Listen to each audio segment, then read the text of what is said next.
All right. Let's see. Let's get this set up. We're doing this old school tonight, everyone. Welcome to Comic Artist Pro Secrets. My name is Ethan Van Sciver, and I am a comic book artist with 25 years experience in the comic book business. Now, hang on. I'm going to share this with Twitter in case they want to come on board and be a part of this. Let's see. Share Twitter. Yeah. Yeah, this is very old school. It already feels so awkward. It's funny. All right, let's see. Good. Share it on Twitter. Let's see if we can get some people in here or not. You never know. Hi. Hello. All right. Hi. Finally got some people in here. Well, how come I can't... Oh, there you are. How come I can't see how many people are... Well, I guess I just have to... This is unusual. Getting back to just doing the iPhone and iPad arrangement. But yeah, like I said, this is interesting. I've been doing this now for a little over 1 year. This channel is now officially over 1 year old. And, you know, this is how I started. I love this because this is all about just kind of interacting with you guys one-on-one, and you know, just having an iPhone be a conduit between you and me has always been really cool and very exciting to me. So, you know, I thank you so much for all the support this channel has received. It's received an inordinate, extraordinary amount of support.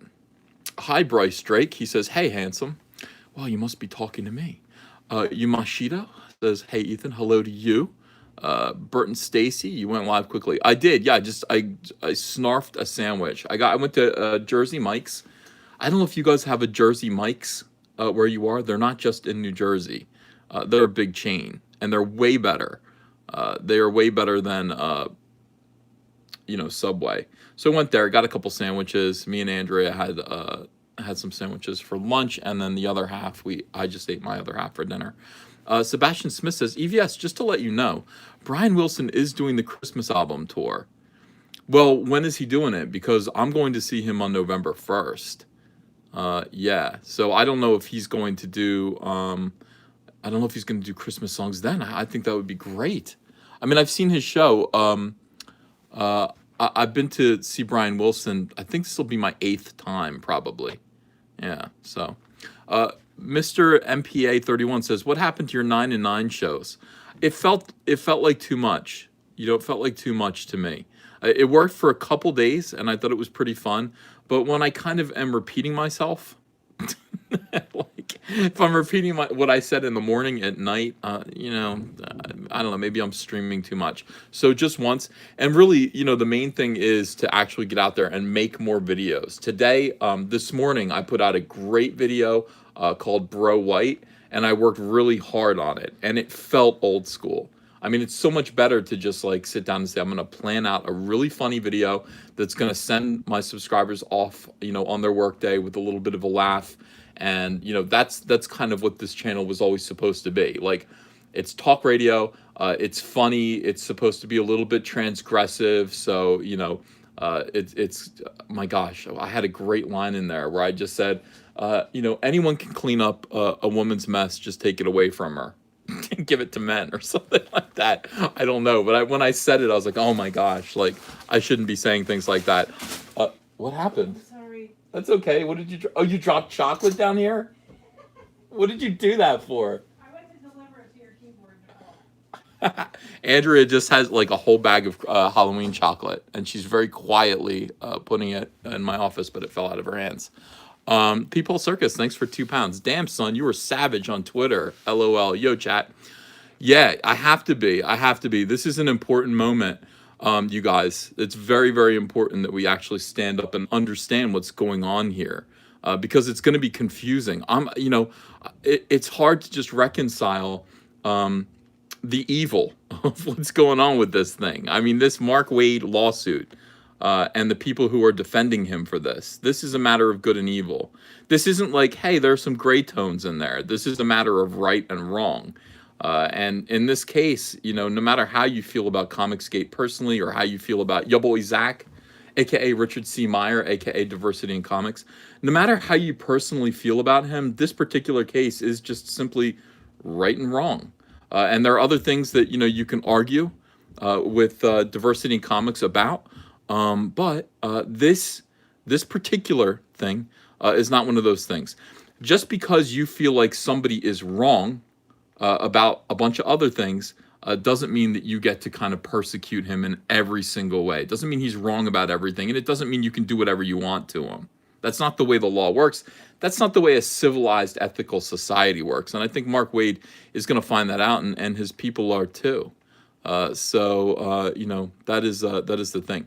Murderfly says Dan Slott blocked me on his Facebook. LOL.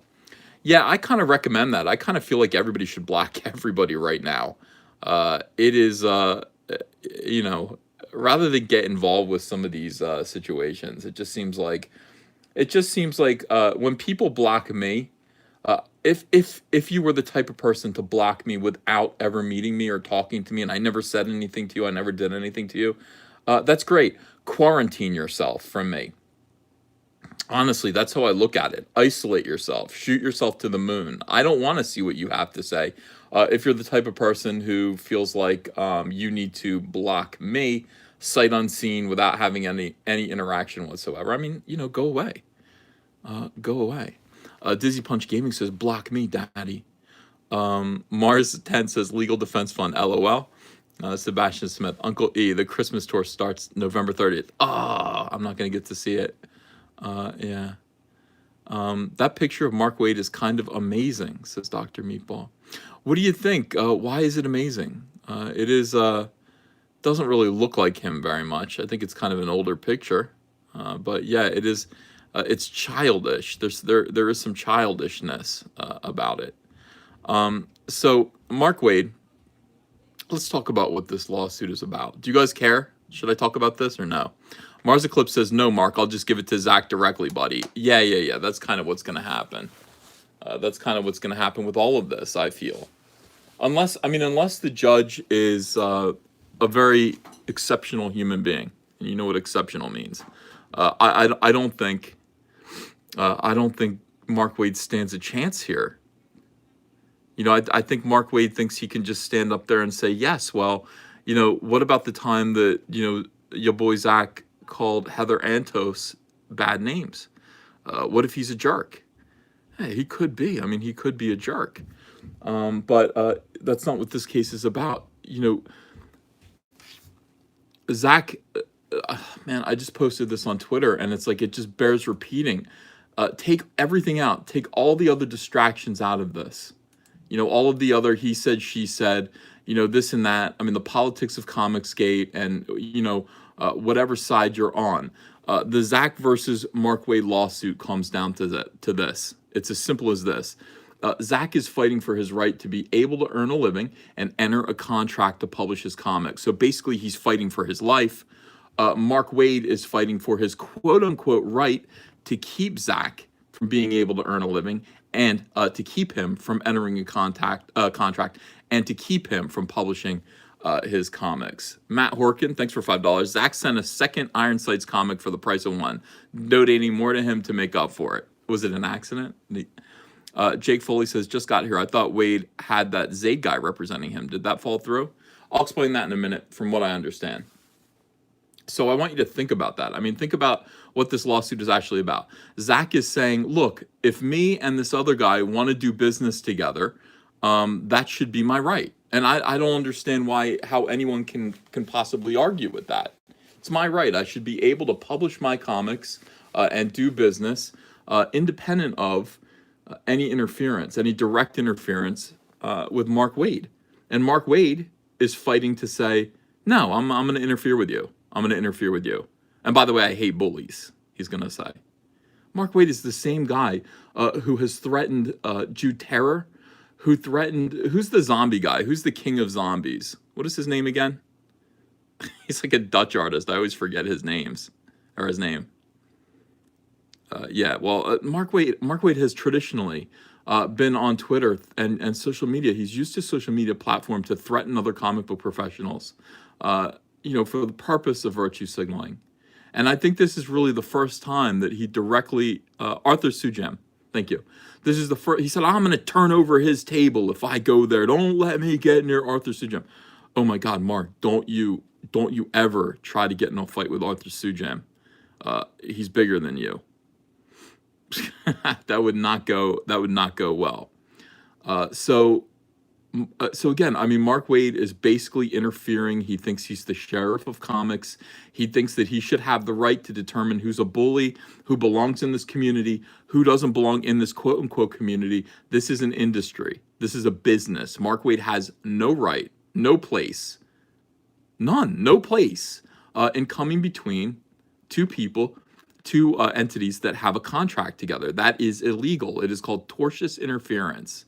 So Zach had an agreement to publish his comic book, Jawbreakers, with Antarctic Press. And Mark Waid bragged about how he was going to interfere. He said, I'm going to call the publisher of Antarctic Press, and I'm going to get involved in this and have a talk with him. And after the talk, the publisher of Antarctic Press called Zach and said, and was practically crying about how scared he was by the treatment he received by Mark Waid. And listen, Mark Waid, he might look like that guy from Seinfeld, George Costanza, but it doesn't matter. That's not what it is. You know who Mark Waid is? This is who Mark Waid is. Mark Waid is the guy who can get all of these comic pros. Let me look at this here. Highest donations. Mark Guggenheim, that's the producer of the Flash TV show. Dan Slott, writer of Iron Man. Neil Gaiman. This is who Mark Waid is. Mark Waid, James Tynion. He has this kind of influence. He has these kinds of friends. He has this kind of weight in the comic book industry. That's what he has. And so, it is scary for a small press publisher to have to talk to Mark Waid, and Mark Waid say, I disapprove of. Things aren't going to go well for you if you go ahead and publish Diversity in Comics comic book. Things aren't going to go well for you, says Mark Waid. I can make trouble for you. Or there will be trouble for you. It's mafia tactics. And so this guy gets scared and he backs out of the agreement with Richard C. Meyer, an agreement that he wouldn't have backed out of if it wasn't for Mark Waid's stupid interference. That is called tortious interference. It is illegal. It's illegal. Now, if these people are, and they are, these people here, I don't care about all the little donations. I mean, these people are comic book professionals who were adults for many years, and they should know better than this. If you're supporting Mark Waid in this lawsuit, you're supporting a third party's right to decide whether or not two people can do business. This is absurd, it's unethical, and frankly, it is villainous. It's a villainous position to take for these people to work in superheroes and believe that this is anywhere near appropriate, to believe that this is a fight that should be fought and won, is terrifying. These people should know better than this. This is villainous. Just because you don't like Diversity in Comics, just because you don't like your boy Zach, just because you think all of these things about him, it doesn't mean that you have the right to do whatever it is you want to do to him. You don't have that right. You don't have the right to do it. Mark Waid does not have the right to do this. This is a layup of a case. Danny T. Robbins, or is it Robbins? Robbins, thanks for $2. That'll pay for a nappy. Can I have a shout out? Shout out to Danny T. Robbins. Thank you. Let me read these super chats here. All right. I'm trying to remember how to do this on my phone. It's been a while. All right, here we go. Okay, so Jake Foley says, just got here. I thought Waid had that Zaid guy representing him. Did that fall through? Yeah, I think it did, kind of. I think what happened was Mark Zaid said, hey, this is kind of a small... I'm speculating here. I'm speculating. Mark Zaid handed him off, okay, to a smaller attorney in Texas. All right, so basically, Mark Zaid kind of is... He's saying, I'm still lead counsel, but...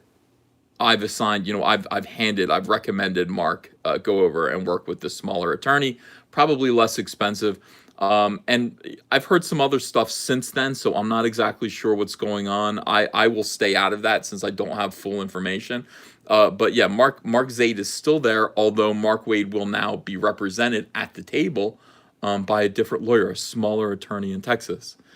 So why, I don't know. We can all kind of guess. But Mark Zaid is quick to say, no, I am still involved in this. Again, why? Why would he do that? It's pretty sinister. This whole thing is extremely sinister, in my opinion. Yeah. Benjamin Random, thanks for $2. I saw Neil Gaiman's name in there. This saddens me. Yeah. These people, look. Well, there's a reason why Neil Gaiman is directly involved here. Neil Gaiman got into a fight with Diversity in Comics on Twitter, and Diversity in Comics actually proved that Neil Gaiman was lying about his own history in comics. For some reason, Neil Gaiman said, "Hey, I was plucked out of oblivion, out of the blue, by Marvel Comics and given my first job." Was it Marvel or DC? I was only halfway paying attention. But anyway, I was plucked out of oblivion by out of nowhere by the big two. And so that's okay. When Marvel or DC chooses inexperienced professionals and creators to come on board out of nowhere, that's commonplace because it happened to me. And as you all know, I am Neil Gaiman, and obviously I belong in comics. I've written some great comics. So what do you have to say to that? And Zach responded by looking him up on IMDb or whatever it was. What is the name of is it Comicron? And discovered his whole history, his chronology of work included a book before he was ever hired. So he actually had an independent comic book that was noticed by the big two, which got him on board. And that's usually the way things work. You should have your own independent comic beforehand, and then kind of the big two will read your indie comic and go, "Oh my God, yeah, we want you over here to come write whatever it is." I was going to say The Crow, but no, not The Crow. The Crow is indie. Batman or Spider-Man or something like that. So that's kind of the way it worked for Neil Gaiman. And Neil Gaiman argued with him about it. And then Zach actually found an article, a vintage article from the time, in which Neil Gaiman himself actually confirmed Zach's argument about what happened. And this infuriated Neil Gaiman. It infuriated everyone who was supporting Neil Gaiman. But it's like, this is the thing about Zach, and the reason why he's such trouble. He's a dog with a bone. He won't let something go. He won't let it go. If he feels like he's being wronged or someone is lying, he's not going to let it go. He's going to keep arguing. He's lost so many friends that way. Used to drive me nuts on Facebook when I used to know him there. He would do the same thing. Sometimes it's funny, but when it's happening to you, it's annoying. He will get the truth out of you. That's just who he is. So here's Neil Gaiman donating to this incredibly unjust cause. And all of these donations are coming purely out of hate. They're all coming out of hate. Because Mark Waid did something illegal here. He did something illegal, and he doesn't seem to be sorry for it. His commentary on this is amazing. By the way, he's asking for $75,000, which is it's at 9,000. He's going to get there. I'm pretty sure he's going to get to 75. It'll take a while. It might take a week. What do you guys think? Do you think he'll get there? Yeah. This is absolutely a hate campaign. Now, listen, if this campaign were about, hey, let's raise money to force Zach to apologize to Heather Antos for calling her a seed dumpster, well, that would be a little different. Even though I'm not sure that's not illegal. At least they would have some kind of ethical or moral leg to stand on. This is not moral. This is unethical. This is villainous behavior. Somewhere along the way, Mark Waid became a villain. And this is a man who's written Superman most of his life. He's written The Flash. He's written heroes. He's written, he knows what superheroes are, and yet he can't humble himself to say, even though I deplore and despise Richard C. Meyer, what I did to him was wrong. What I did to him was wrong. Just because you hate someone doesn't mean you can beat them with a chain. They could be evil. You can't shoot them when they haven't done anything to you. You can't do that. You can't just do. You can't take the law into your own hands and do whatever you want just because you find that person to be, you know, unlikable, despicable, whatever it is. So this is all of these people who donated out of hatred for ComicGate. That I take that personally. That's hatred of me as well. I represent ComicGate. I hold those ideals close to my heart. I think ComicGate's very, very, very important right now. It's very important. And to see this lawsuit and to see people actually donating to it, trying to support Mark Waid, in what he's doing here, which is in essence to commit an illegal act, coercion, threats, harassment, in order to make it impossible for diversity in comics, who's followed all the rules in this regard, to make a living in comics. It's just not right. It's not fair. It isn't fair. All right, let me look at these super chats and let's answer you guys' questions if you have any. And thank you guys for being here. 830 people right now. Thank you so much. Appreciate you. Yeah, Neil Gaiman's name in there. That it saddens me too, Benjamin Random. I mean, there are a lot of people I know who I respect in comics. I don't expect to see their names here. There are some definite, completely hateful, ridiculous human beings like Mark Lombardi here. Mark Lombardi is, human rubbish. Mark Lombardi is a streak of a human being. He is $30, Mark. Seriously, $30. I think for when we did a GoFundMe, or when we supported the GoFundMe, for Mark Probst, I gave him $500. I'm pretty sure. Pretty sure I gave him $500 because it was something I believed in. If you believe in this, like Mark Lombardi, this is like 100% of what you talk about on Twitter. You talk about anti-ComicGate 100% of the time on Twitter. You harass me, you harass him, and this is only worth $30 to you? Cecil says I just donated $2,000. He has an honest face. Help me. Help me, everyone. Yeah, I did. Okay. Yeah, I donated $500. I will, all right. When you believe in something, when it's important to you, when it takes up a whole lot of your life, I would like to see another zero at the end of this, Mark. I know you don't make any money. I know I'm not even sure if you have a job right now. But this should definitely be a bigger number if you want to put your money where your mouth is, your big mouth. Let me see, recent donations, highest. Let's see. So Mark Guggenheim, Dan Slott. That is impressive for Dan Slott to do this. But you know what? The thing about Dan Slott is I know Dan. Dan is like best friends with Heather Antos. So I think Dan sees this as, I'm giving money to avenge Heather Antos. I think that's his whole thing. It's not avenging Heather Antos, Dan. Dan, this isn't avenging Heather Antos. This is giving this man license to do whatever he wants. Maybe you want to do that too. I don't know. Maybe that's okay with you. James Tinian, shame on you. DC writer. Al Ewing, shame on you. Dean Haspiel, shame on you. Chris Rial, obviously, shame on you, degenerate. Tony Isabella, yeah, well, what do you expect? Any other names here?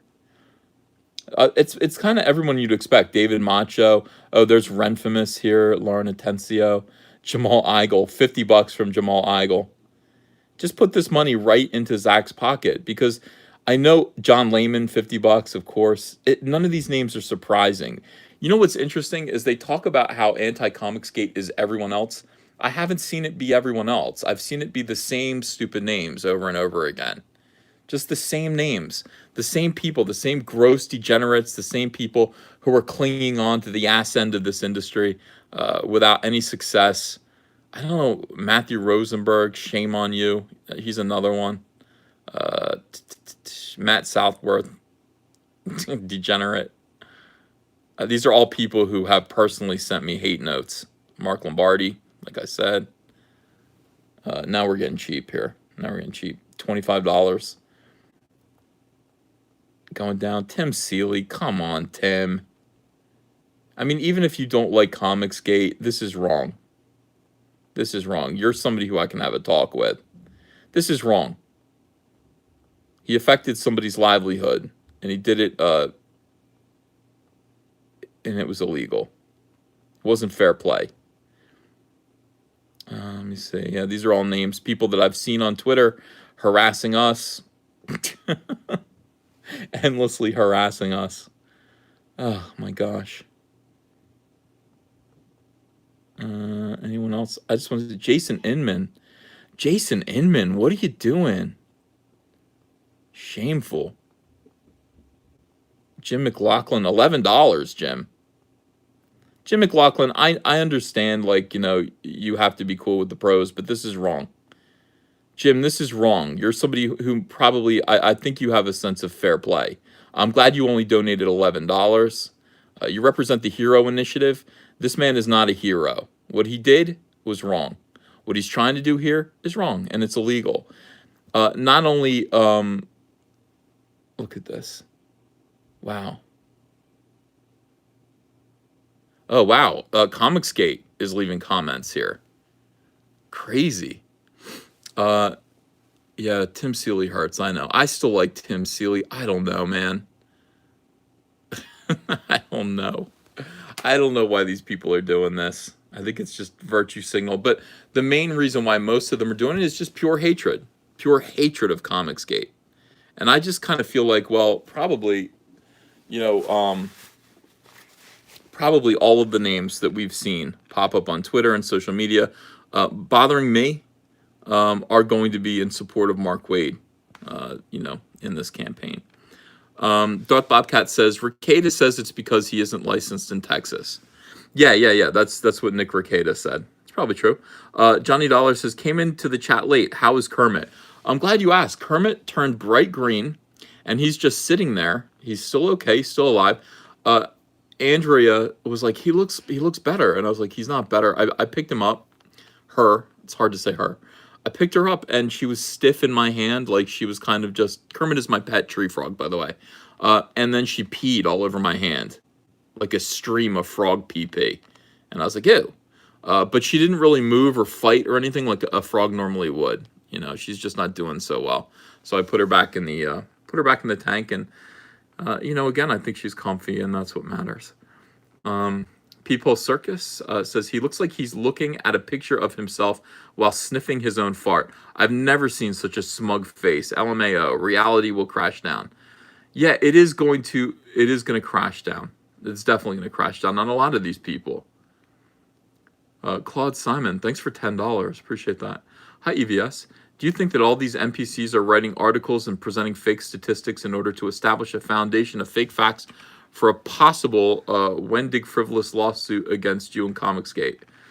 No, I don't think it's about a lawsuit. I'd welcome a lawsuit. I'd countersue for those ridiculous facts. They're defamatory, and I would win.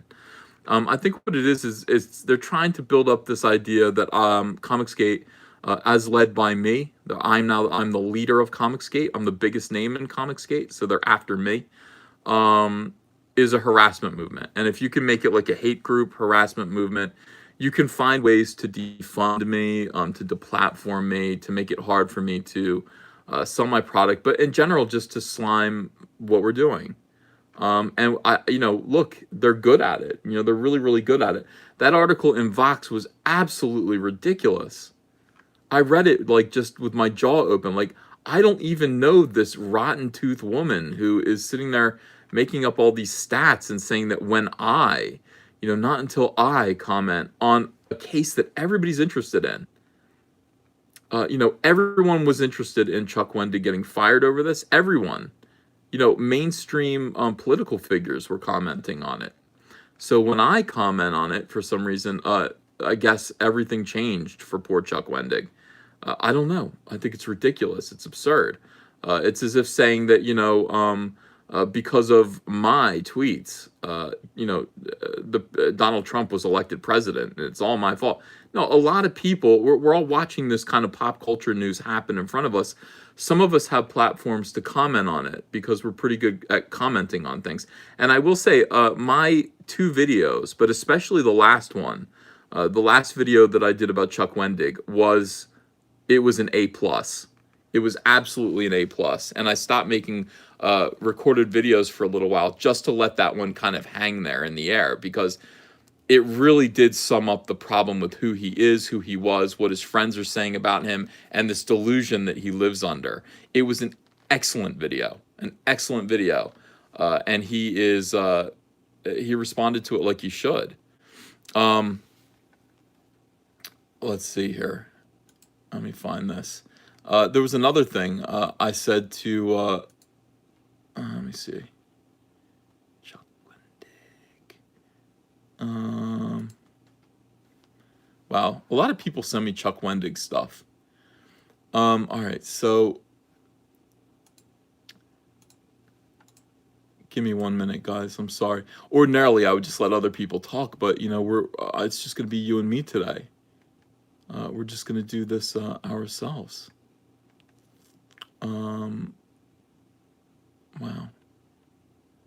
Do you like this better? Is this okay, or would you rather have more people in here? I'm not sure. Somebody sent me a picture of what Michael Landon looks like, which is pretty funny.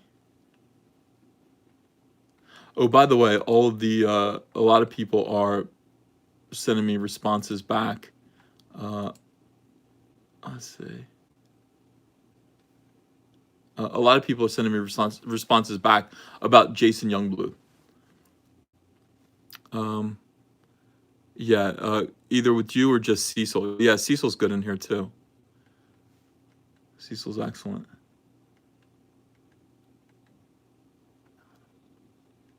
Why can't I find it now? I can't find it. Well, I said something. Oh, maybe I can find my thing. I'll find my version of it, and that'll help. I'm so sorry, you guys. It's terrible.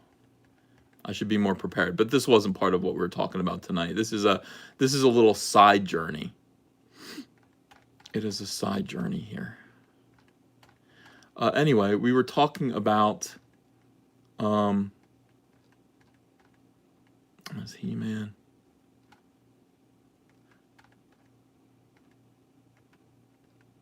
Oh, here it is. Okay, here's the tweet. So last night, somebody tweeted out, "Good thing Chuck got fired. Now we feel safer without him." And I tweeted out, "I just want comics to be safe for everyone who isn't Chuck." Now, what does that tweet mean? That means that Chuck is perfectly safe. Chuck is safe in comics. It's clear.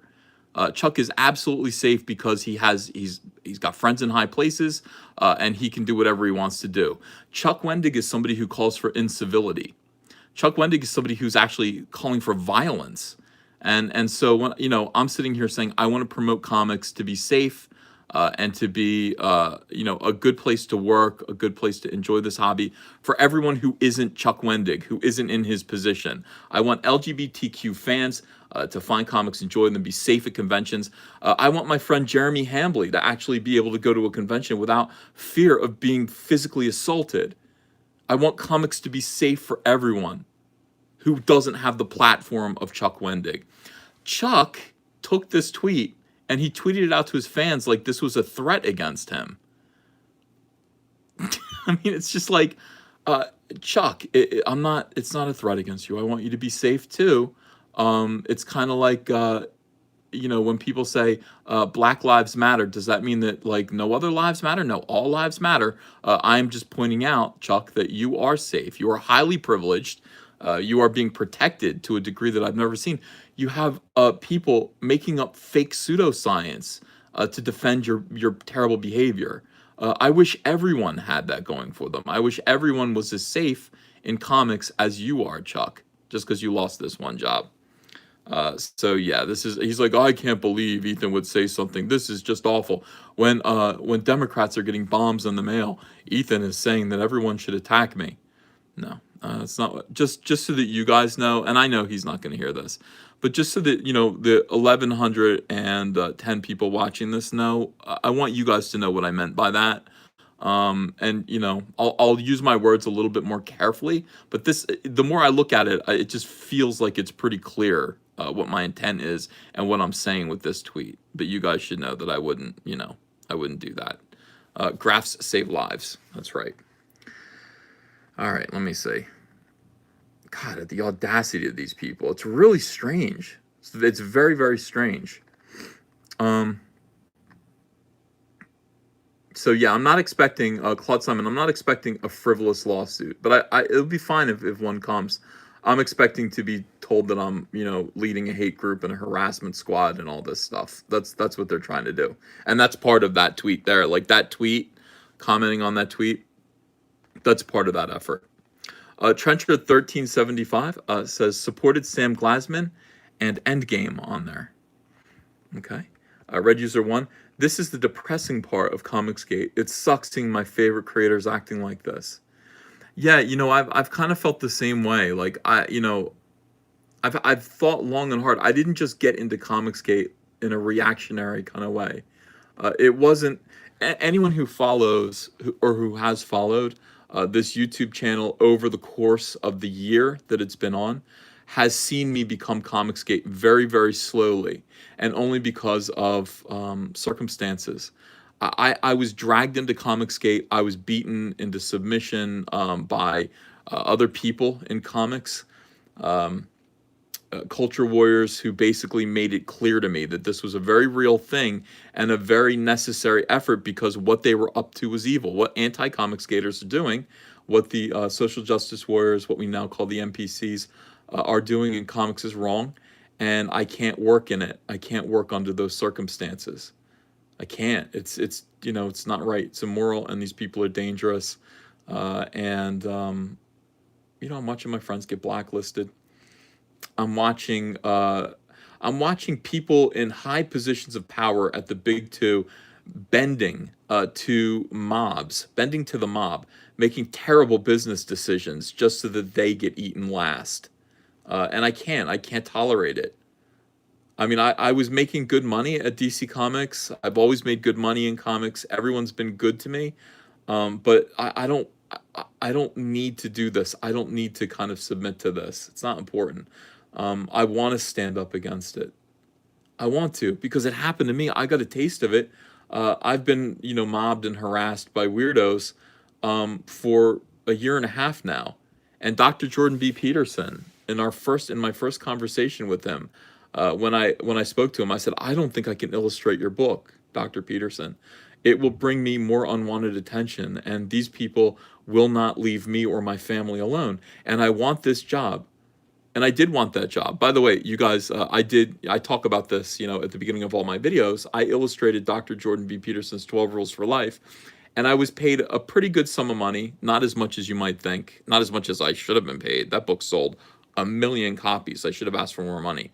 But I was paid a pretty good amount of money, and the reason why I wanted it was because I wanted to spend it on a wedding party to marry Andrea. So we took all the money from 12 Rules for Life, and we threw a big party for my friends, our friends and family. We had everyone flown in, and we had a great party in Atlantic City. Andrea and I got married with Ava clinging to my ankle, crying.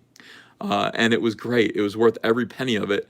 And I knew I wanted the job. I wanted the job for that lump sum of money. I wanted that job to marry Andrea, but I knew doing that job was going to get me scrutinized, and it was going to bring me more negative attention. But Jordan Peterson said, no, it was more than 10K Cyrillian. It was more than that. Jordan Peterson said to me, he said, you can't let these mobbers, he used the word mobbers, he said, you can't let these mobbers back you into a corner. He said, you can't let these mobbers back you into a corner. And that has stayed with me ever since.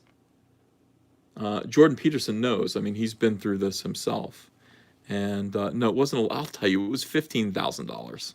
All right, you guys are going to keep guessing. So it was more than 10, more than 11, but not as much as I should have gotten.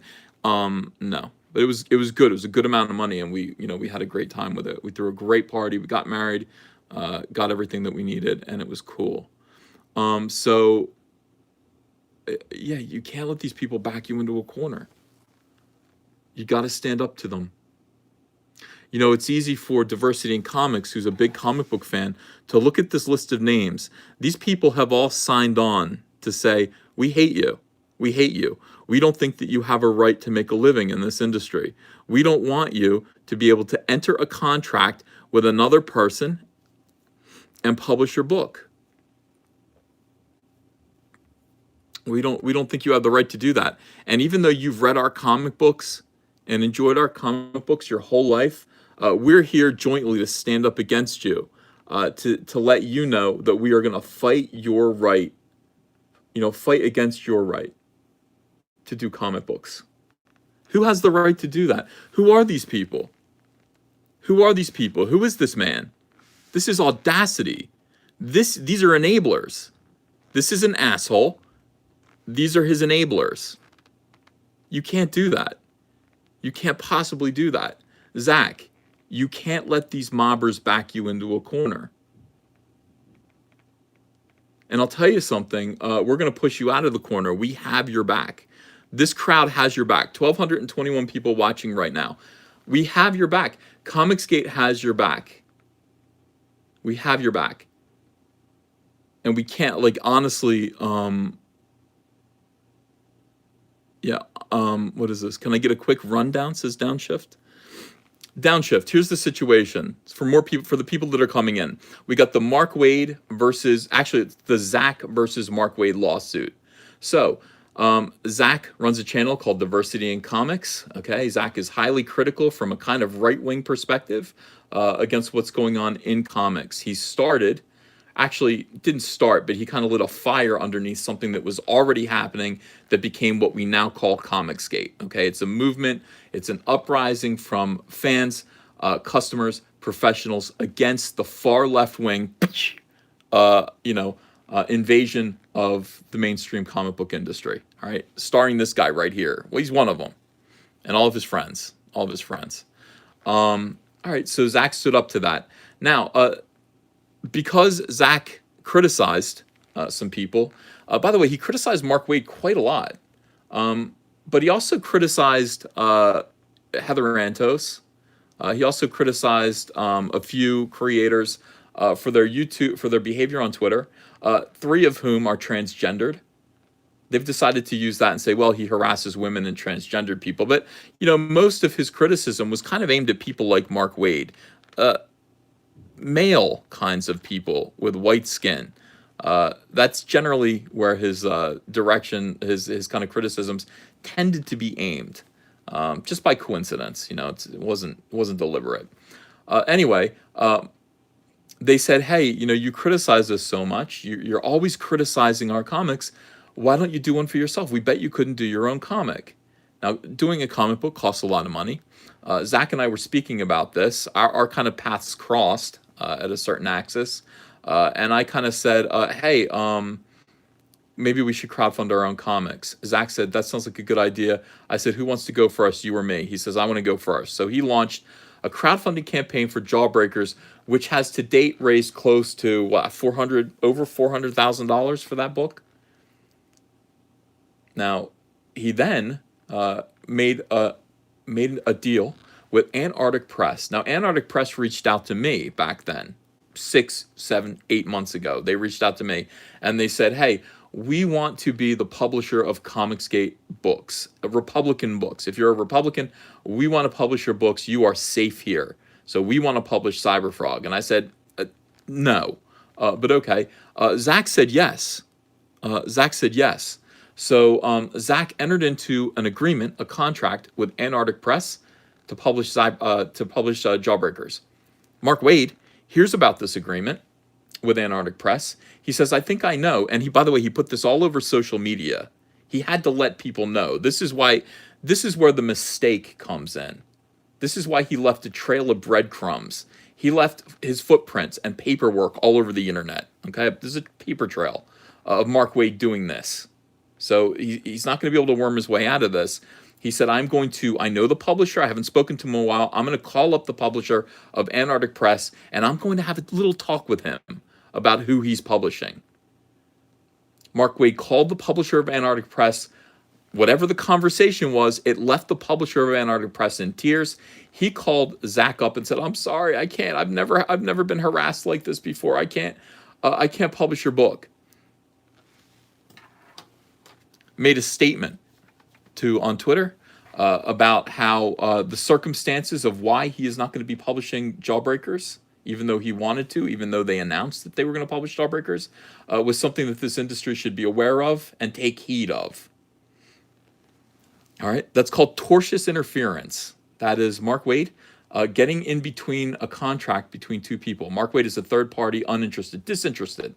Has nothing to do with it. He doesn't work for Antarctic Press. He doesn't work for Zach. He is a third party from outer space, from out of the blue. He came in and he broke up the deal, the profitable deal that would have made Zach money, would have made Antarctic Press money, probably.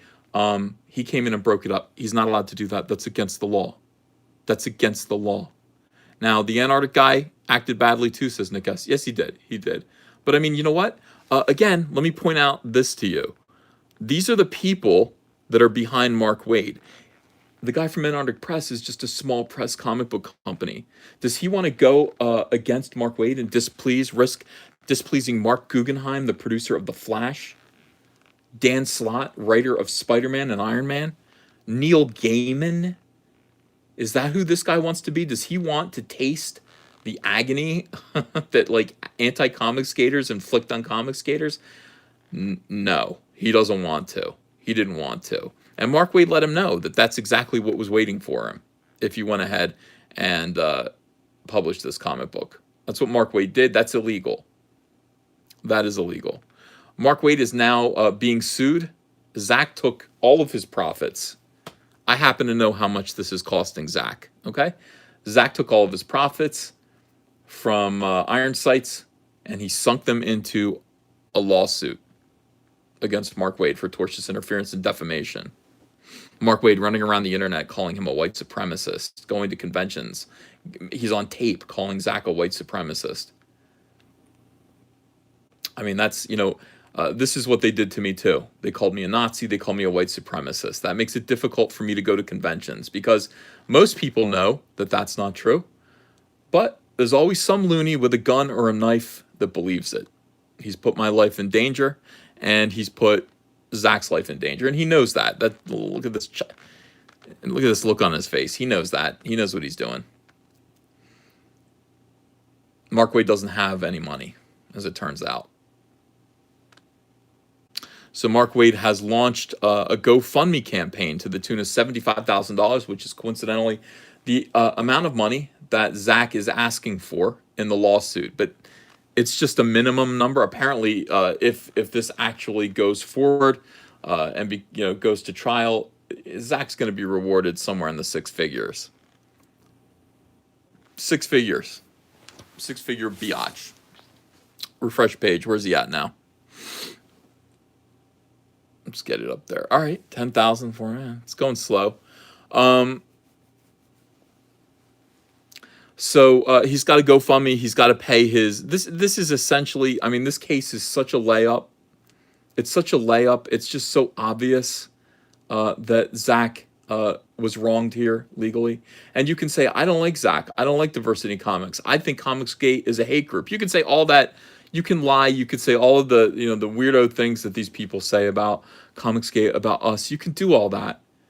It doesn't make a difference. This is a completely separate issue. This is whether or not Mark Waid got in between two people with a contract and caused that contract to dissolve. And he did. He admitted it. The publisher of Antarctic Press admitted it. This is a layup. These people are donating to Mark Waid so that he'll have legal defense, which I think he should have. This money, though, is all going to go into Zach's pocket. Mark Waid should probably settle this case. should probably settle this case, and he should do it really quickly. Red Syrup says he's collecting money not to fight Zach, but to pay him off. Well, that's what it is. Yeah.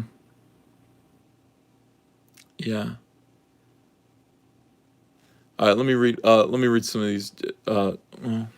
Before then, I want to repeat my tweets because I think they're good tweets. I think they kind of all sum it up. I think they sum up the whole situation. So I tweeted these things out because, people will say, yeah, but what about Zach? He said this. What about Zach? He said that. What about this or that? What about ComicGate being a hate group? All this nonsense. It doesn't come down to that. The Zach versus Wade lawsuit comes down to this. Zach is fighting for his right to be able to earn a living and enter a contract to publish his comics. Mark Waid is fighting for his right, in quotes, to keep Zach from being able to earn a living and to enter a contract and to keep him from publishing his comics. That's what this is about. Mark Waid is fighting for his right, and these people are helping him. These people are all helping him fight this fight. These people are all giving him money so that he will have the right to interfere with other people's contracts. If you're supporting Mark Waid in this lawsuit, you are supporting a third party's right to decide whether or not two other people can do business. It's an absurd, unethical, and frankly villainous position to take. Mark Waid became a villain somewhere along the way, and it is sad. It is sad. For somebody who has promoted superheroic ideals his whole life, this is a sad way to end it, and this will end it. This is going to end it because he's going to lose this money. He's going to lose an awful lot of money, and he's an old man who's not writing very well right now. It's awful, and he made this choice. To do this. All right, let me look at super chats, and thank you for super chats, guys. I do appreciate you. Oh, I'm still remembering how to do this. I like it. I like talking into my iPhone. Does it sound okay? Because I don't have my microphone on. It's just I'm talking into the phone. Wow. Blue Dan Bob, $20. Thank you so much. That's like a whole Blue Dan Bob. That is a whole box of diapers for Ava. That's a whole box of diapers. Thank you so much for that. In recognition of all the nonsense we've endured over the last year, and in honor of our emancipation from the nonsense of mainstream comics prose, can you please sing this line? We won't get fooled again. Yeah, we won't get fooled again. I don't know if I can sing that line because it requires screaming. Sorry. Jake Foley, thank you for $5. The last time I saw that many scumbags on one list, I was working security on Jeffrey Epstein's private island. Jeffrey Epstein, of course, with his jet to the pedophile island here. Damn. Here's Ben Hennessy. Thanks for $10. These donations show the comic book insiders align with Mark Waid and him using intimidation tactics. Don't they know that this is just more proof that what ComicGate says about them is true? It's true. Yeah, I don't know if they do realize that. Everyone's saying you have to sing it. All right, let me try to sing it. We won't get fooled again. How was that? That was the best I could do. Thank you for that. I like to sing. Trencher 1375. At this speed, Waid will be funded in 3 days. Yeah. Low energy. I'm not singing louder. No, sorry. That was pretty good. Yeah. At this, I think a week. I think this is going to kind of fizzle out unless more people. Let me see. We're refreshing it. Yeah, it hasn't moved in 5 minutes. Hey, part of me. Thank you. Oh, you guys. Some people are saying Hail Caesar. Some people are saying not bad, terrible. Hail Caesar, not good. Come on. That wasn't so bad. Yeah. Nick S says, yo, it's fine if he gets funded. It's all for Zach in the end. Yeah, I know. I'm not, some people are like, I'll bet it doesn't get funded. No, I think it might. And we do want it to get funded. This money is, the great thing about it is that Zach is going to be taking money out of everyone's pocket that harasses him. This is his jackpot, or at least part of it. Mark doesn't realize it's probably going to be a lot more than this. So this might be Mark saying, I'm raising some money to basically give it to Zach, by the way. This is another thing that might be going on here. I've raised $75,000. Will you take it to go away? Let's settle. I told Zach, I said, look, you cannot settle this case without a public apology.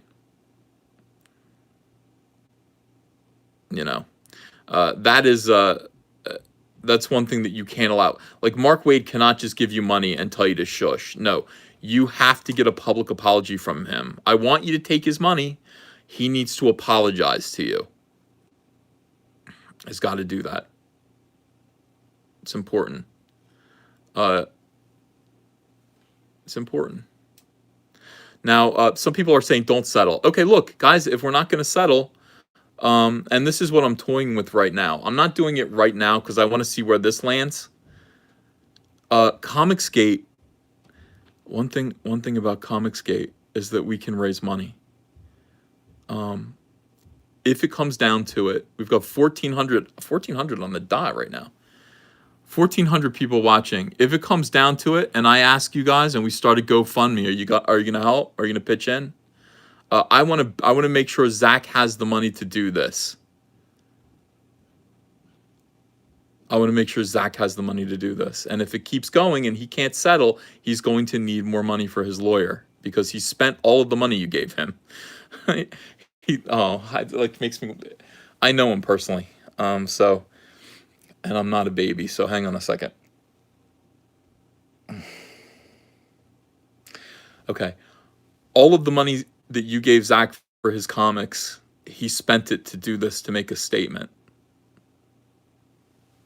All right, so, when it comes down to it, when it comes time, I'm a positive. I'm not saying it's going to happen now. I'm going to wait a little while, but I'm going to have to do it. I'm going to have to GoFundMe, or one of ComicGators is going to do it, is going to set it up on his behalf.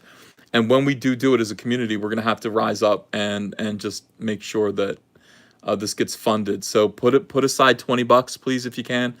Put aside a donation. Put aside whatever you can spare to make sure that we win this case. We can't lose this case. Can't lose it. And yeah, Shmeeb says Zach won't ask. He's got that stoic pride. Zach. And one thing he has as well in spades is integrity. And he always does what he thinks is right. He always apologizes when he thinks he's wrong. Even when I say don't apologize to these people, he's like, no, I was wrong. I got to apologize. Okay. Are you going to do this? Do you have enough money? Do you have enough money to do this? It doesn't matter. I've got money. I got to do this. I got to do this. So, yeah.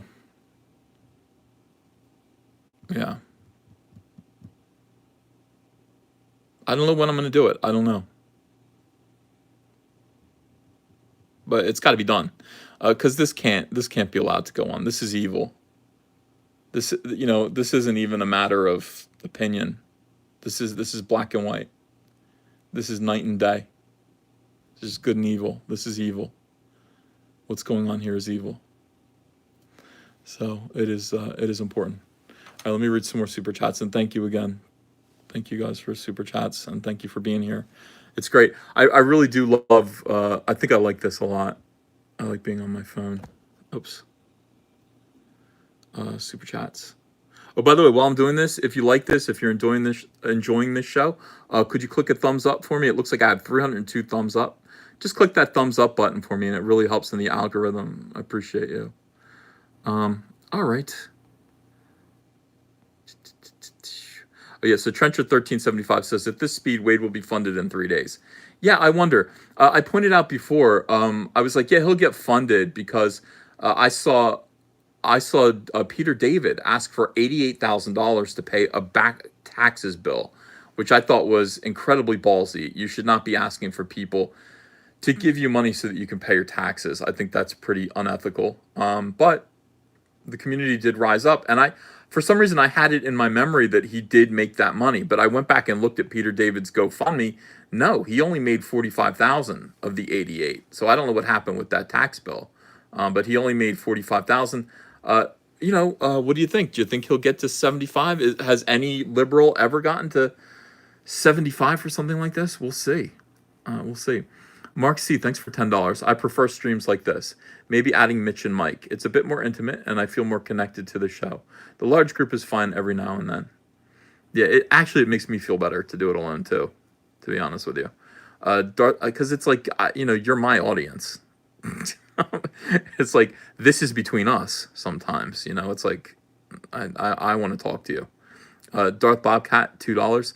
Do you get residuals from 12 Rules for Life? No, I don't. I didn't ask for any. I didn't think the book was going to be that big. And, what I said, I just want a $15,000 payout. And it took him a while to get it to me. Nowadays, he makes $15,000 a day.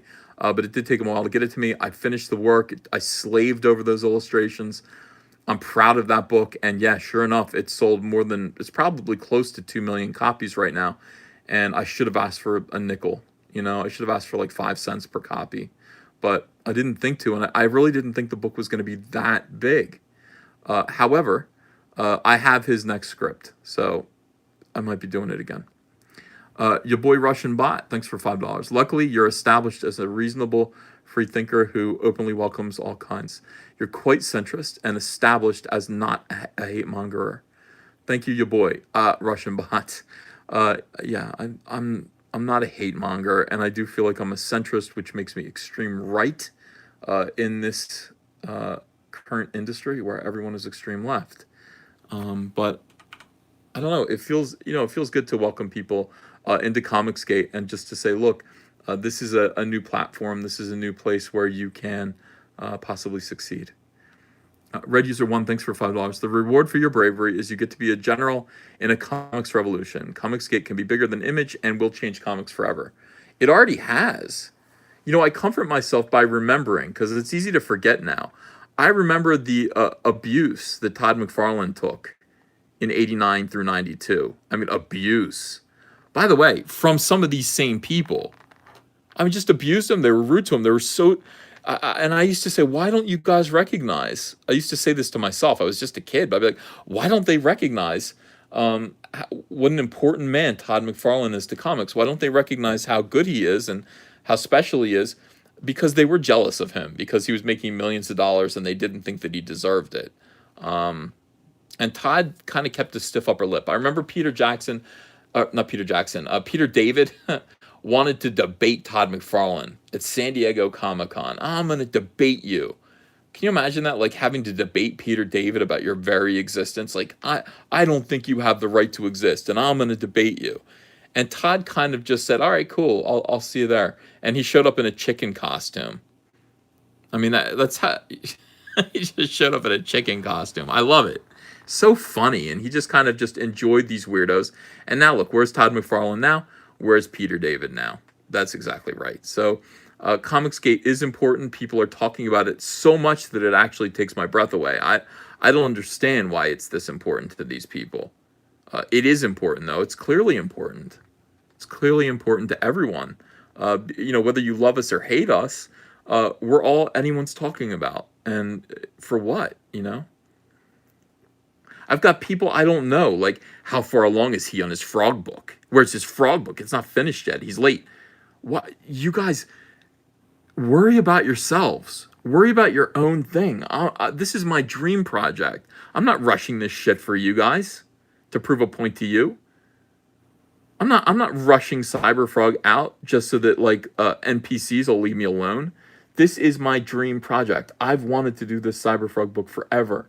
It's going to be good. It's going to be perfect. I show everybody the work all the time. I show people, progress reports. I keep everybody updated. But if you think somebody said, well, maybe he got fired from DC because he can't do 48 pages in 3 months. Yeah, not too many people can, jackass. Not too many people can. I can't do 48 pages in 3 months. It's ridiculous. Hang on a second. Let me get a drink.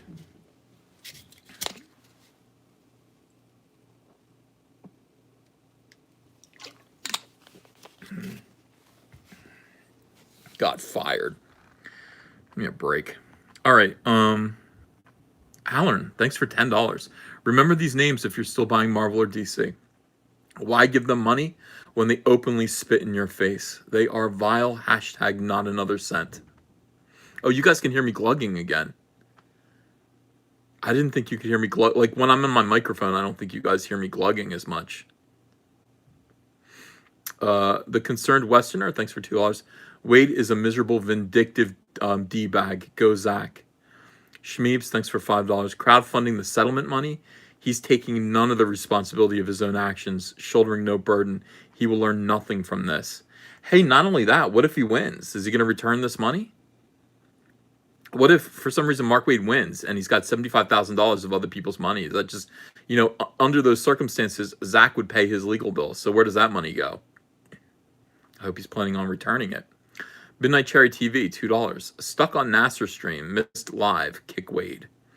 Diversity in Comics Bear, Mark Wade is a 55-year-old teenager. Sad. That's the best description of him I've ever heard. I mean, he is. If you watched I interviewed him and I learned a lot about him. Like I think like he graduated high school when he was 12, something like that. That's not good for people. And Mark Wade is like scheming, kind of devious, smart. I mean, he's Machiavellian. But he's also like a crybaby. He's very immature, extremely immature. And yeah, I mean, that just, it kind of goes to show, like, he didn't get to really live out his childhood with other children. And he just seems to still be a child. That's my opinion of him. It's my assessment of him from talking to him. He doesn't speak to me like somebody who's older than me. He speaks to me like he's my age or younger. And he doesn't impress me. He doesn't impress me with his behavior or the decisions he makes. Yeah. Mark C, thanks for $5. I don't support a boycott, but if you needed a list of creators to avoid, yeah, I think that's fair. Speak with your wallet. Some people kind of forfeit, your money. Some people forfeit it just because of what they've said or done, and that's just the way it is. It's like there are some people on Twitter, like celebrities, who I just can't go see their movies anymore because of what they've said. And that's the price of speaking your mind. And I think, you should be able to speak your mind on social media, but again, there are consequences for it. And I realize that now. I realize that. I used to be very political and post a lot of agit-prop about Trump and about Bush and about whatever I was into at the time, whatever was going on. And I think it cost me a lot of fans. I think it cost me a lot of fan support because, of course, left-wingers who are like, I really like his Green Lantern work, but he's driving me nuts with this agitprop every day. Like he's posting half a Drudge Report on his Facebook page. Okay, that's fair. You don't realize it when you're doing it, maybe. You're in your own little world and you're in your own little bubble. But there are direct consequences for that. And if you're somebody who's looking at this list of people who are basically supporting Mark Wade to the tune of $12,000 for his right to to threaten a small press company to not publish Diversity in Comics comic, I think, yeah, maybe you shouldn't buy their books. Johnny Dollar, thanks for $2. Roger Daltrey does not approve of a Jersey sea scent. Jersey accent. Well, I can't. What can I do? That's all I got. Justin Fee, thanks for $5. $5. I wouldn't have donated my own cash for his legal fund, but after seeing Wade's lawyer Mark Zaid on Twitter, I'm all in. Oh, thanks, Justin. That money's going in my pocket, though. You realize that? Thank you for the donation. That's. I will set up a GoFundMe. I don't know when. Maybe next week, for Zach, so we can get him a little. Flush with cash for his lawyers. Donut Swan, thanks for $5. This will be a good barometer for what Zach can ask for at the settlement, just 2 times the amount. We should have a contest for the statement Wade has to read. Oh, hilarious. Yeah. Kendall Navstar, hey, how are you? Black Moose. He says, what is best in life? Crushing these people is best in life because they're wrong. They're 100% wrong, and they're fighting against my liberty. These people are fighting against our freedom. We're not fighting against theirs. They're fighting against ours. And that is something else. That's something that it's worth fighting against. This is worth fighting for. This is a good cause. Your boy Russian Bot again. Thanks for $5. Count me in. For me, the precedence and justice for Zach is important. Look for Christmas legal fund. That'll piss off the Assad establishment. Is it the Assad or the Ast establishment? Diversity in Comics Bear. Thanks for $4.99.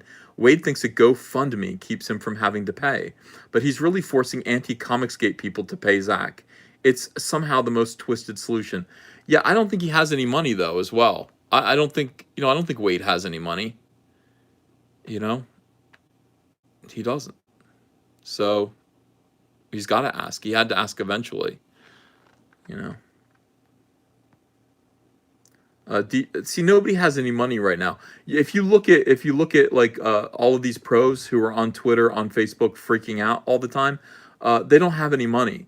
The people who have money are the people who are mostly quiet. Scott Snyder, Greg Capullo, those people have money. They're making big money on their projects. But somebody like Mark Waid, he doesn't have any money. DJ Kong, thanks for $5. Zach winning is a victory for all of us. So if he needs money, I hope he doesn't hesitate in asking us for help. He's going to nudge me, and I'm going to ask on his behalf. I don't expect him to ask the community. I think he would feel weird about it. Jason Pryor, thanks for $5. It would be a privilege to contribute against these evil people. I hope you do set something up at some point. I want to help nail these evil people. Thanks, Jason. I will, and thank you for your support and your encouragement. You know, it's great. It really is great. Hey, Jay Ishiro Finney, $5. Thank you. Whatever we can do. Kat and I stand with ComicGate. We stand with Zach. This needs to be fought to the end. I agree. James Dean, creator of Conflict. By the way, James Dean's book Conflict is now on Indiegogo. So, you know, go to Indiegogo and look up Conflict by James Dean, and you'll find it. It looks pretty good. He came on. James, were you on my show? I can't even remember anymore. If not, you're going to be on my show. Thanks for $5. Funny to watch Zaid burn through Wade's money on Twitter, trying to spin the narrative on a tort case. Being a jerk is legal. Tort is a crime. Yeah, I don't understand. Like, he's like, we're gonna prove, we're gonna show the kind of guy Zach is. So basically, you want Wade and this community, the anti-ComicGate community, to go broke in order to prove a point that Zach is a jerk? All right, I agree. I want that too. I want you all to go broke, proving Zach's a jerk. I think he would admit it himself. But go ahead. Dummies. Diversity in Comics Bear, thanks for $4.99. It's a major heel turn for Wade to have anti-ComicGate people pay money to Zach. That's a great point. You should bring that up. Like Batman forcing Gotham citizens to buy Penguin his wardrobe. Damn, dude. Diversity in Comics Bear, I don't know if you're a girl or a guy, but I'll just call you dude for the sake of this. Damn, dude. Damn. That is awesome. And that's the language that they understand, too. That's the language they understand. They talk about how they feel like they're superheroes all the time. These SJWs, they are not superheroes. They are villains, and what they are doing is villainous. Dark Jakester, I stand with Zach. A shirt with proceeds going to fund his case. That's interesting. Do you want to do that? Maybe we can make a little money selling a T-shirt about I stand with Zach to fund the case. We could do that through. What's its face? Crypto Fashion. We could do that through Crypto Fashion. Would you guys want to? Would you rather donate to GoFundMe? Well, or buy T-shirts? Like, what would you rather do? You know, let me know. Yes, T-shirt. I back Zach. That's a good slogan.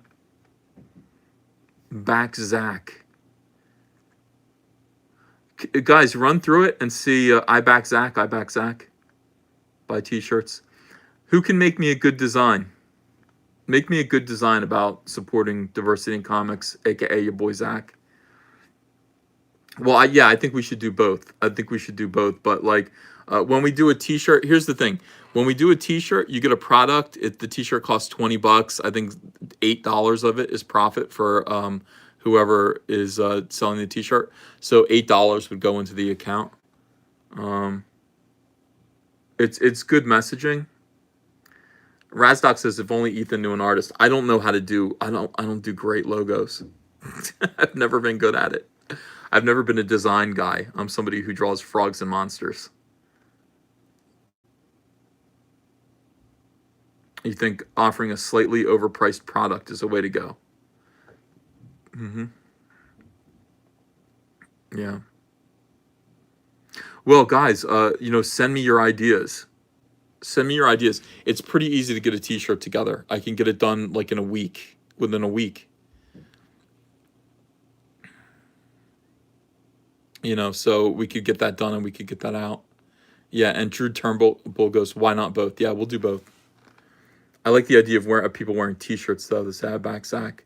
Stand up to these people. Stand up for ComicGate. Be proud of who we are and what we're doing. Who we are and what we're doing is great. It's nothing to be ashamed of. And they lie. Yeah, the wonderful thing about anti-ComicGate is that they lie. Like all of their accusations against us are lies.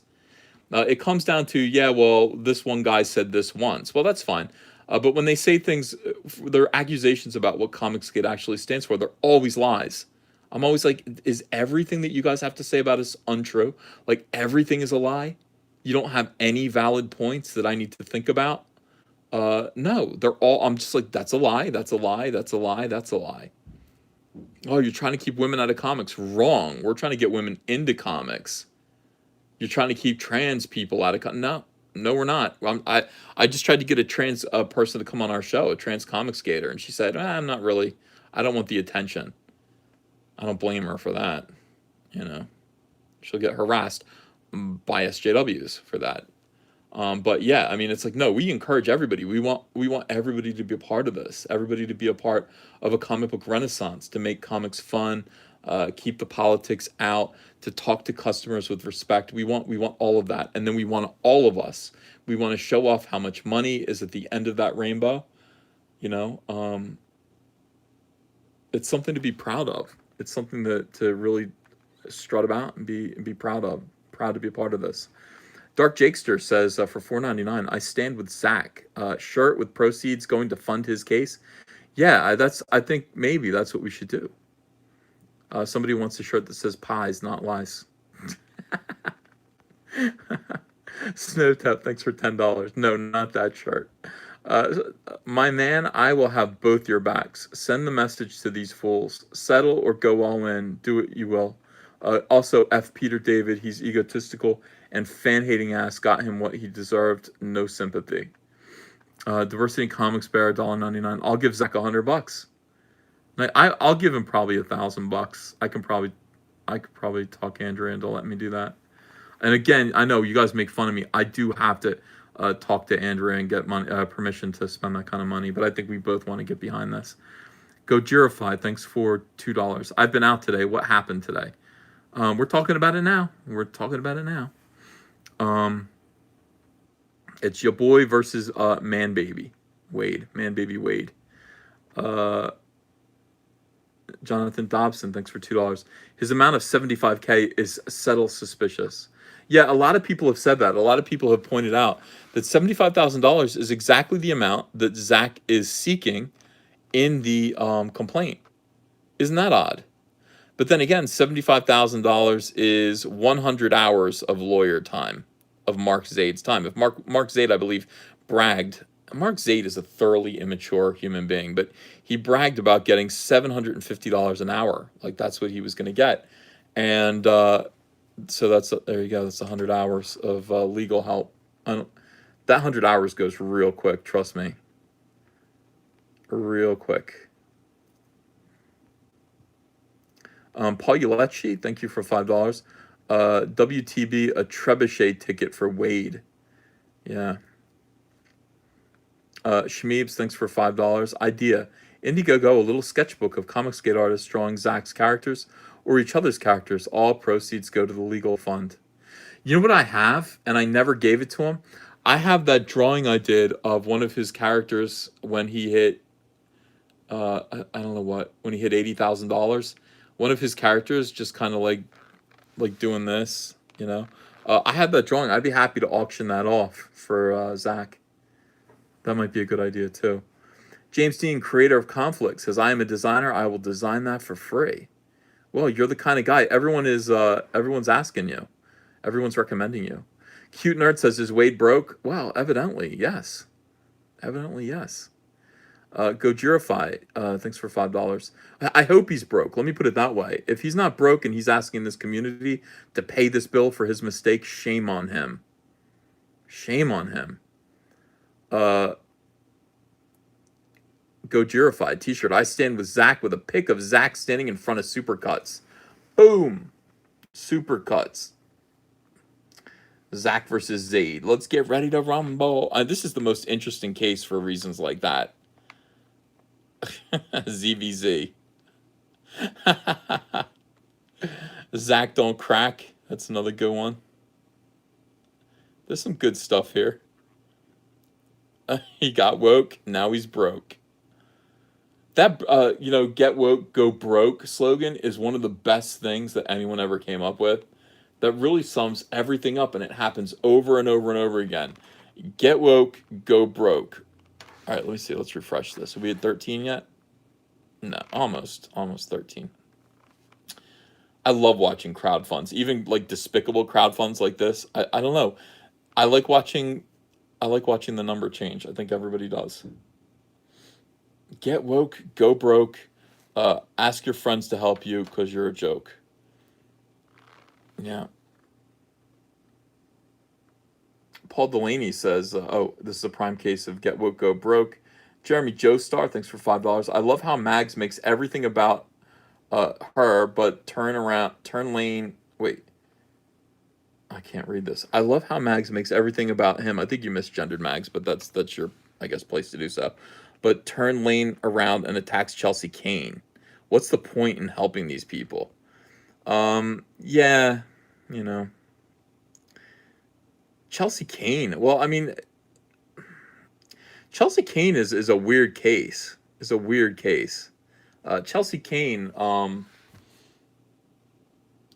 should have been an icon to these people. Should have been an icon to the left, and they abused Chelsea Kane for the dumbest reason, and I don't understand it. I really don't understand. Chelsea Kane is the one who, she's a writer. She was hired by Brian Bendis to write Mockingbird at Marvel. And, she famously had that t-shirt on the front cover of the comic book. There was the main character wearing a t-shirt that said, "Ask me about my feminist agenda." This led to a big kind of kerfuffle on Twitter because that really did just speak of politics, of just, there being politics in these Marvel comics. It was like an admission of that. It was part of the beginning of ComicGate, and Chelsea Kane, eventually her book got canceled, I think after issue 6 or 8 or something like that. She came back to Marvel to write a Vision miniseries. That Vision miniseries was canceled before it even came out. And she kind of burned her bridge at Marvel. She has another book over at Image. And by the way, she's always been a hashtag. I support Chelsea Kane. I support Chelsea Kane. She has another series at Image about, and it's a pretty neat idea. It's gross, but it's kind of neat. The idea of having a bunch of young girls and they get superpowers when they get their periods. It's gross, but it's okay. Like there's something kind of werewolf about that. Like you get powers when the moon comes out once a month, and you get powers when you get your period once a month. You can do that. That's fine. Now her own friends were just like, well, why are there no transgenders that get their powers? Oh, because transgender people don't get periods. It doesn't matter. Like, they need to be represented. This book erases them. And therefore, we are going to erase you, Chelsea Kane, even though you have been an important voice for anti-ComicGate. And, the LGBT community, all this stuff, feminism, screw you, get out of here. It's just shocking how they turn on you. Adrian Mercado goes, it's a stupid story idea, Uncle A. Hey, Adrian, I wouldn't have come up with it, but it's, when you're trying to come up with something original to do a new superhero thing, I never would have thought of that. The Great White Dope says you're trying way too hard to sound moderate, Ethan. I don't think I am. That's legitimately how I feel. I'm not trying to sound moderate at all.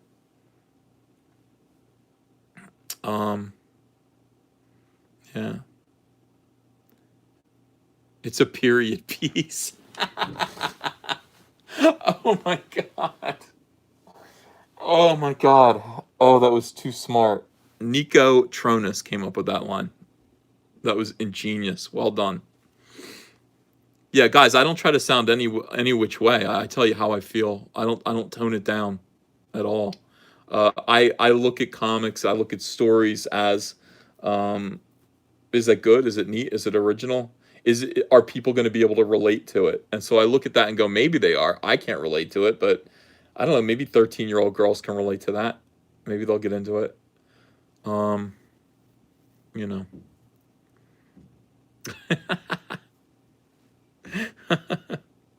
Your boy Russian Bot says, and we appreciate that, Uncle Ethan. It's refreshing. Consider us fans. Thank you. I hope so. I don't, lukewarm. How am I lukewarm?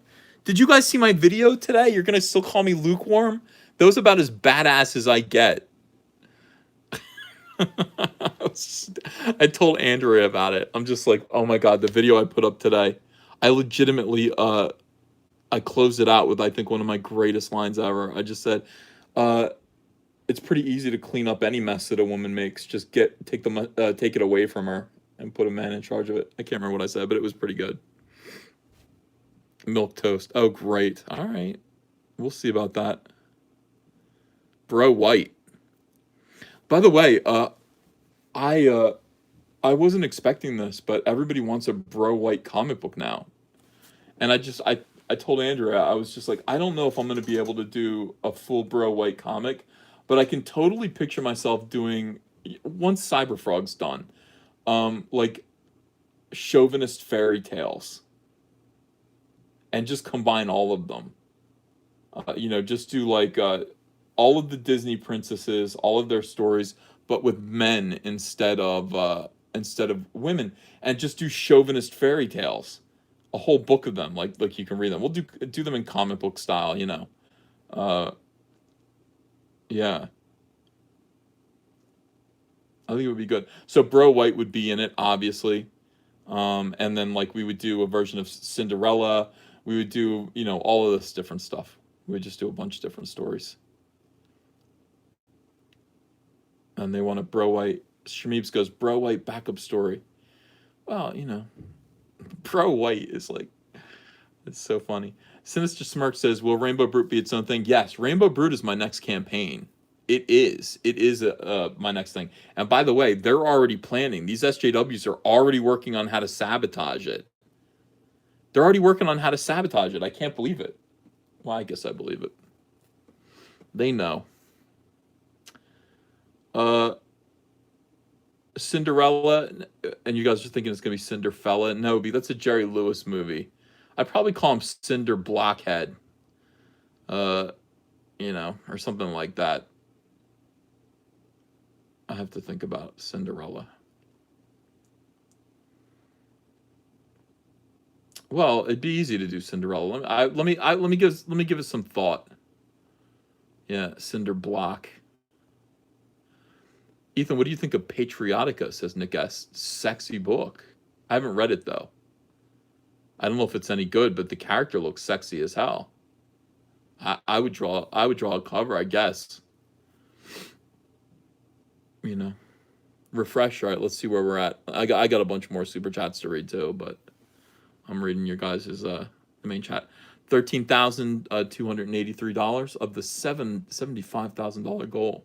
I hope Zach is at home watching that number and just being like, that's all going in my pocket. That's all going in my pocket. Thank you. Keep it coming. Keep that money coming.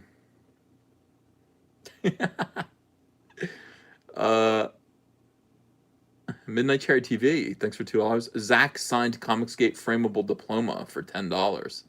That's an idea. Diversity in Comics Bear. This means Wade still isn't willing to sell his toys. Yeah. Yahoo Pacific, thanks for a $5 donation. Or Yazoo Pacific. You're a newbie here. I haven't noticed you before. Thank you for the donation. Jorge Rossetti, auction Foot Vader. I will start the bid at $100. I've still got your Foot Vader here, Jorge. Don't worry.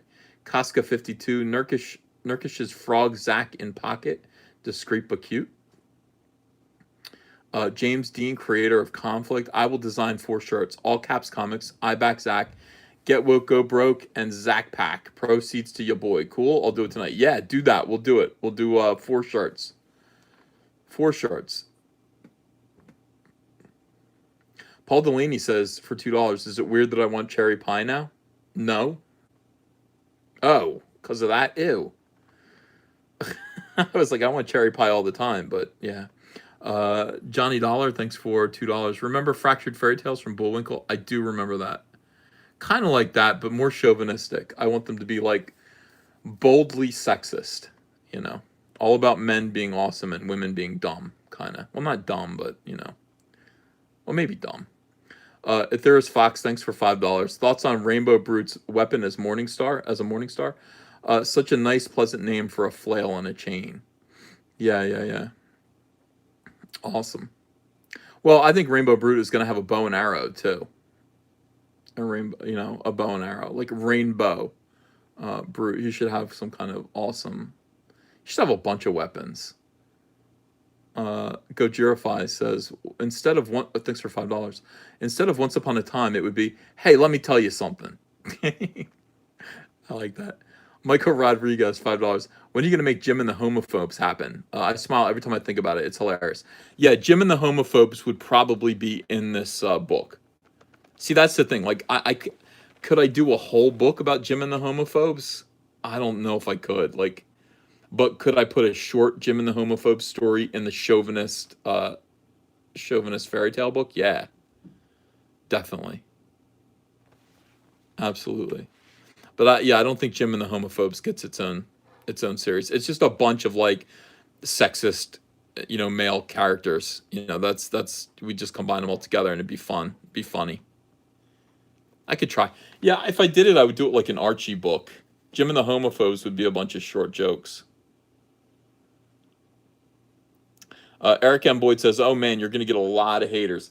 Yeah, but you know what? Like the haters are stupid, because clearly this is a joke. It's a parody, and it's all in good fun. It's, you know, just the fact that it's called chauvinist fairy tales means that it's self-aware. We want to do it so that like the men in the book get to play the hero parts that were meant for women originally, and the women are just kind of, I don't know, like sexist depictions of women.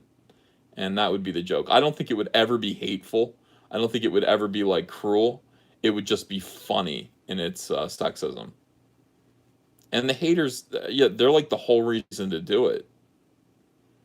We do these things just for the haters sometimes because it's funny.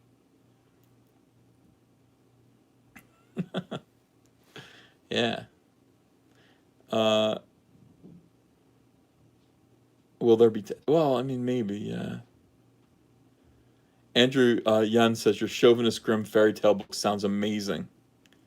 Thanks. Yeah, if you haven't yet watched it, go back and watch the video that I just put up today, Bro White.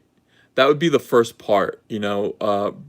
Bro White would be the first story, and that'll kind of give you the flavor, I guess, of what this would be, what this project would be like.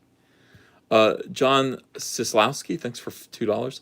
The Misogynist Club comic. The Misogynist Club comic. Yeah. Female Pinocchio. Oh, because women are always lying? That's funny.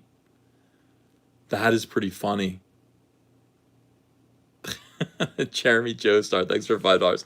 People on Twitter are giving Brian Hill shit for following Bounding into Comics. This is just sad as hell to see, especially from pros. Yeah, I mean, again, you know, every single day, I just lean back in my chair and I spread my arms apart. Every single day, these people make ComicGate necessary. They prove why we're doing what we're doing. They make it necessary. They justify us. They validate ComicGate because of their ridiculous retrograde, tribalistic behavior, the way they persecute outsiders. We have to do this. I mean, they could say, you know, I have no choice. I have to do this. I have to run and, you know, this channel. I have to run ComicGate Live. I have to promote ComicGate, you know, using Twitter. I have to help people out. I have to.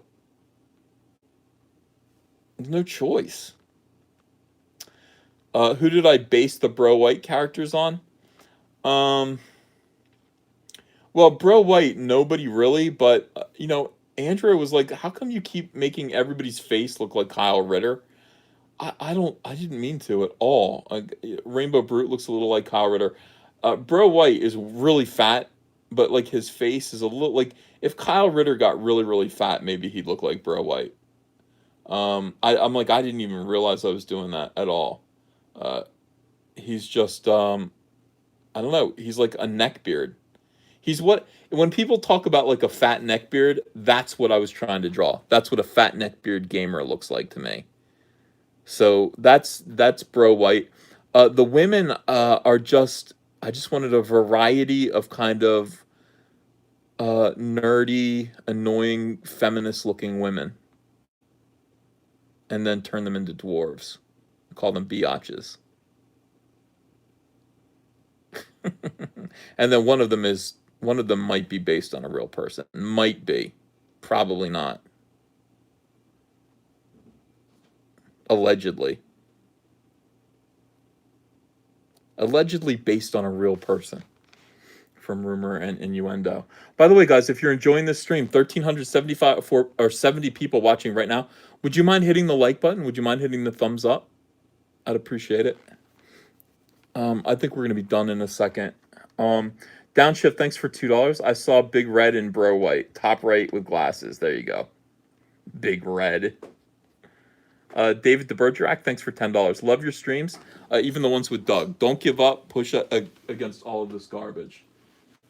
Oh, what's the matter? Is the frog losing it? No, she looks good. No, she's not really. She's not doing good? Oh, yeah, I see it. I see. Okay. All right, we might be losing Kermie in a few. We might be losing Kermie. It is sad. All right, let me read these super chats here. Any thoughts on Batman White Knight? Says Justin Vincent. Haven't read them. I haven't read it. I haven't read Batman White Knight. I'm sorry. I've looked at it and I thought it's really really good, and I really like the creator. I think he's excellent. He's a really good guy. Yeah. Oh no, come on, Kermie, pull through. Oh yeah. Kermie's having a tough time, guys. Almost like Kermie's digesting something, going into contractions. It is sad. Poor Kermie. Everybody, press F for respect. Yeah, Kermie is my frog. Kermie's my frog, and she's probably gonna die tonight. I've had her for 3.5 years, so she's an important part of the family. It is sad. All right, Kermie, we're gonna sing you some songs. All right, first of all, should I show you in your struggle here? Oh, Kermie, you poor kid. All right, let's go.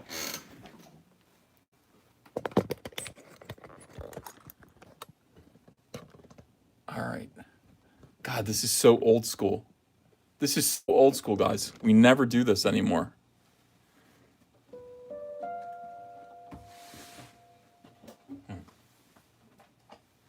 All right.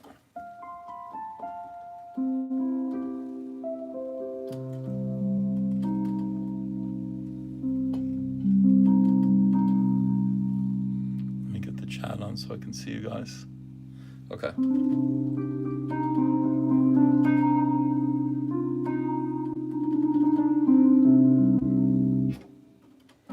My bomb shelter is pretty nice.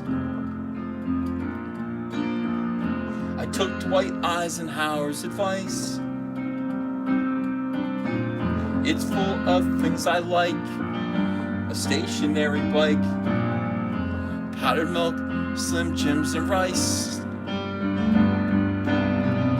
It's not as if I asked my spouse to excavate beneath our house. She told me it was silly. She said, now come on, really? There's only so much she allows. And it's a shame, Cause when the bombs are exploding, you'll all be freeloading, but I'm prepared, you see. With a mushroom of boom, there's just enough room in my bomb shelter for me and maybe my frog. What do you think of that? My bomb shelter has bonsai trees, a generator with DVDs, but it's only one-man sized, so while you're vaporized, I'll enjoy its amenities. My bomb shelter is mine, all mine, so I don't want to hear you whine. It won't seem so dumb when those goddamn NPCs come and I'm watching Star Wars Episode 9. Somebody robbed the set of Star Wars Episode 9 today. I have my suspicions about who it was. Let's see if you're cocky when it's Nagasaki outside in your little town. You'll absorb radiation while I'm on vacation 25 feet underground, up drinking milk in pajamas made of silk. My bomb shelter is pretty nice. You should take Eisenhower's advice. Yes, thank you so much.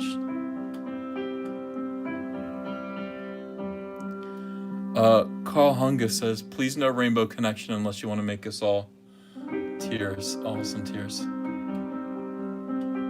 Well, we wouldn't want that.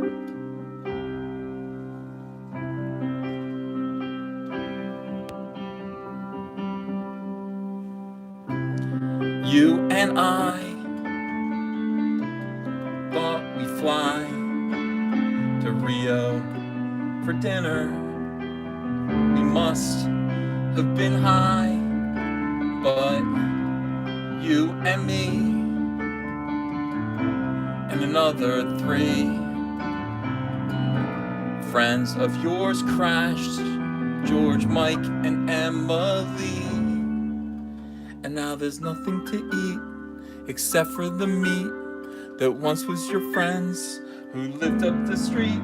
And I saved the last piece of George for you, though I gorged on the other 2. I saved the last of George for you,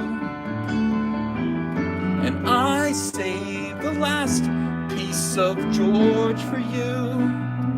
He was vegan, so he's tough to chew, but I saved the last of George for you.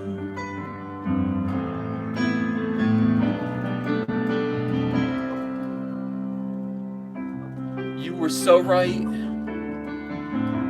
the other night when we disagreed if there'd still be room for Dwight.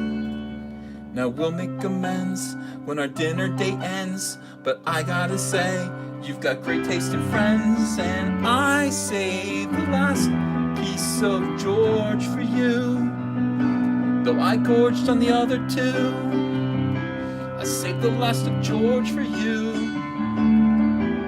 and I saved the last piece of George for you. L'chaim, if you are a Jew, but I saved the last of George for you.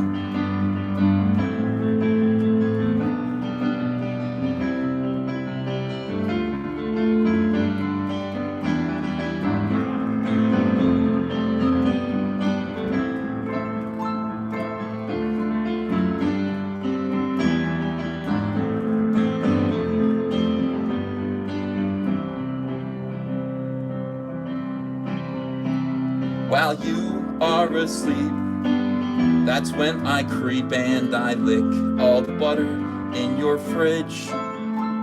When you are not awake, I unwrap your Land O'Lake and I lick all the butter in your fridge.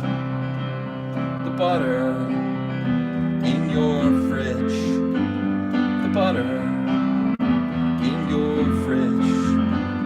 So have some parquet, it contains contains my DNA from when I licked all the butter in your fridge. And have a pat of Blue Bonnet, 'cause I practically spat upon it when I licked all the butter in your fridge.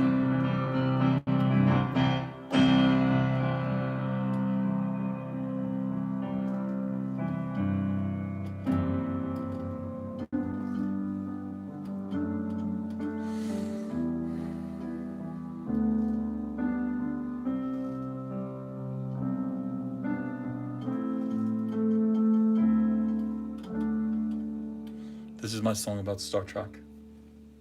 Hold on a second. My pedal was all wound up. That was annoying. Here we go. They go where no man has before, and yet I snore. I guess I just don't get it. So I'm glad they have colorful shirts, but the show really hurts. I'd sooner forget it. But oh, when Star Trek is over, we can whine and go cry in the shower. When Star Trek, dear God, is finally over, we can marvel at the length of an hour, and we can watch the screen while the credits roll with scenes that we didn't see. I want to see that one where Sulu has a sword. I saw an episode with Vanita Wolf from Catalina Caper. Captain Kirk tried to rape her. It wasn't PC. And that red shirt gimmick really makes me ill. Set your phasers to kill and aim it at me. But oh, when Star Trek is finally over, we can sigh and go mail a letter. When Star Trek, dear God's finally over, we can wonder if the next one gets better. But no such luck. Know the trouble with tribbles is that they suck.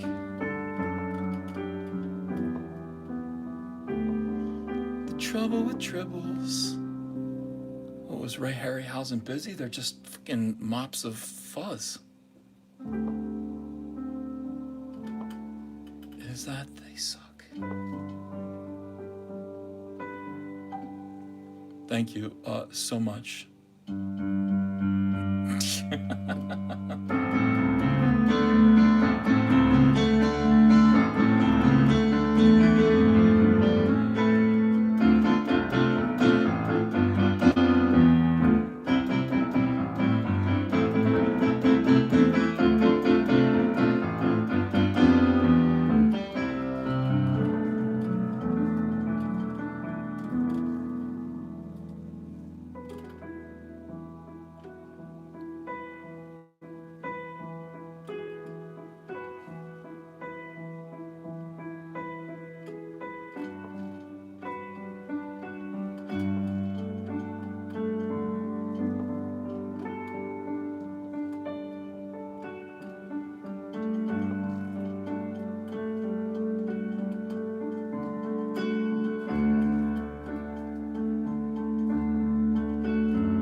How come no one ever writes any songs about rainbows?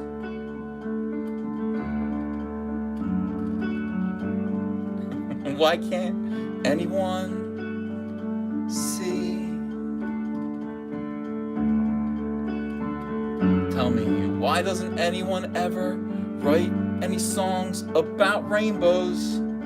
'Cause no one does. When rainbows mean a lot to me. If you want $1 million, I'll give it to you.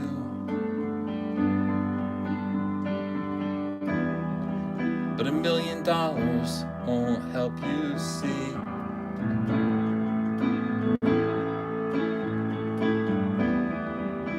half of the beauty of a rainbow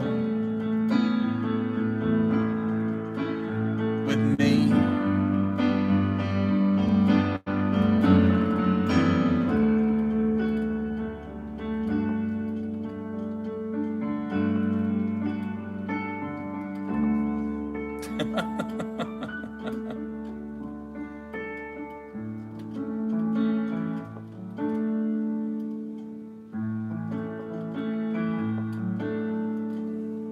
This is for Kermie.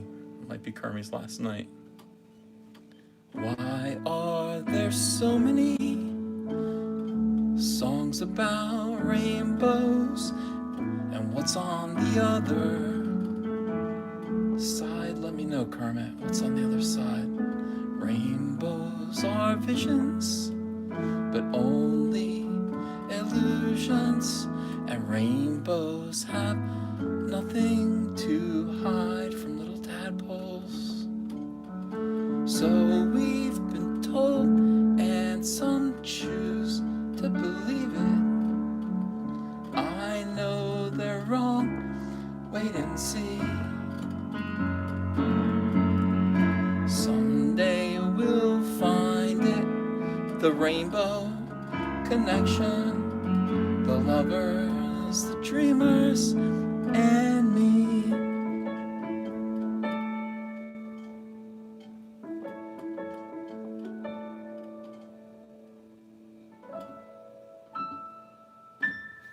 All right. Enjoyed you guys. Thank you so much for being here. Rhino, thanks for $5. $20 if you play Amazing Grace on a kazoo. It was a tribute to your dying frog. I don't think so. Just this episode of Batman the Animated Series. I can't play kazoo and I don't have one. But yeah, I appreciate you guys. Thank you for all being here tonight. I will start a GoFundMe for Zach fairly soon and I'll let you know. But until then, bye everyone.